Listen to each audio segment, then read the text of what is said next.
శుభ్రంగా చిన్నప్పుడు ఏ degree post graduation చేసి చదివే తప్పు ఉండేది కాదు అనుకున్నాం. అన్ని ఫైల్స్ చదువుతున్నాను రోజుకి. ఎప్పుడు నేను అకౌంట్స్ చూడాలి, నా పర్సనల్ అకౌంట్స్, మీ పబ్లిక్ అకౌంట్స్ కోసం నేను చూస్తా ఉన్నా. మీకు రోడ్లు కానీ మాకు కొద్దిగా సమయం ఇవ్వండి. మీకు సింపుల్గా చెప్తున్నాను, మనకి 54 పంచాయతీలు కదా, మనకి 53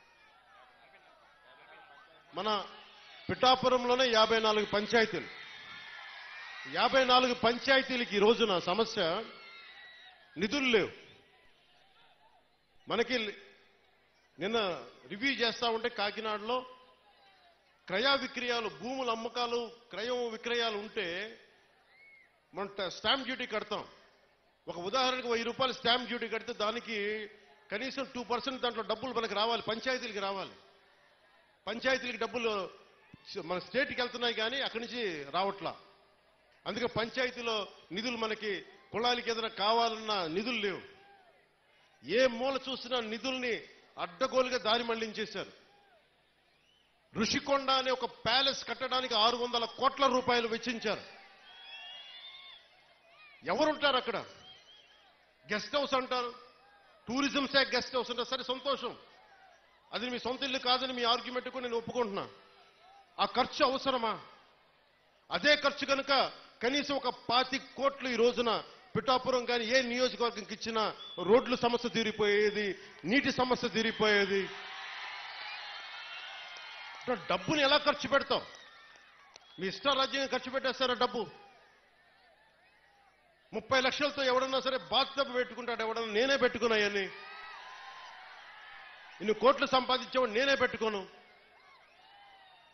మొన్న నా క్యాంప్ ఆఫీస్ తీసుకెళ్లి మీకు చెప్పండి సార్ ఎలా చేయమంటారు ఉన్నతాధికారులు అడిగితే నాకు ఏం వద్దండి, ఒక్క ఫర్నిచర్ మీరు కొనొద్దు, ప్రభుత్వం డబ్బులు వేస్ట్ చేయొద్దు.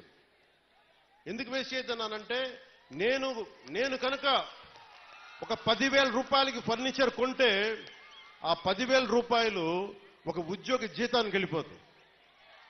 మన సెక్రటేరియట్ నుంచి నా దగ్గరకు వచ్చి మీరు అసెంబ్లీ సెషన్స్ వెళ్ళినందుకు దాదాపు మీకు 31,000 రూపాయలు మీకు రావాలి, సంతకాలు పెట్టండి అంటే, నేను నా పంచాయతీరాజ్ శాఖలో నిధులు లేవు, నేను అలా డబ్బులు తీసుకుంటాను, నాకు వద్దు.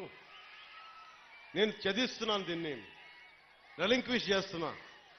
30,000 నేను వదిలేస్తే ఒక ప్రభుత్వ ఉద్యోగికో ఒక కానిస్టేబుల్కో జీతాలకు వెళ్ళిపోతుంది.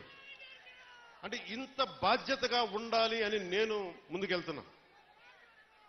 నా ముందున్న చాలా బాధ్యతలు ఇచ్చారు మీరు. ఇందాక సాగునీటి గురించి చెప్పాను. చాలాసార్లు వర్మ గారు, కృష్ణరాజు గారు, మన జనసేన నాయకులు అందరూ కూడా నా దృష్టికి తీసుకొచ్చింది ఏలేరు శుద్ధగడ్డ ఆధునీకరణ.